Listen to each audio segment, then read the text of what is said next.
अस्सलाम वालेकुम dear viewers और अजीज अतिबा कराम। हमारे दोस्त हैं हकीम सैयद वकार उल हसन शाह साहब फ्राम सरगोदा। उनका ये नुस्खा आपकी खिदमत में पेश कर रहा हूँ, जो कि सुस्ती और नामर्दी के लिए अक्सीर है। इसके अज्जा नोट फरमा लें। कुश्ता शिंगरफ 4 रत्ती, कुश्ता तांबा 4 चावल, कुश्ता मरजान 4 रत्ती, कुश्ता बारासिंगा 10 रत्ती, जैफल 12 रत्ती और कुचला मुदब्बर 8 रत्ती।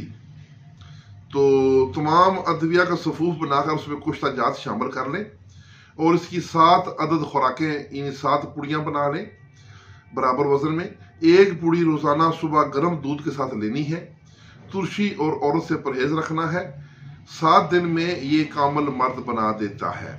तो ये नुस्खा ज़रूर बनाएं और बनाकर इसकी जो फ़ायदे हैं उनसे भी ज़रूर आगाह करें। कमेंट्स में इसकी तस्दीक भी करें ताकि बाकी दोस्त भी इसको बना सकें। तो इसके साथ इजाज़त, वस्सलाम।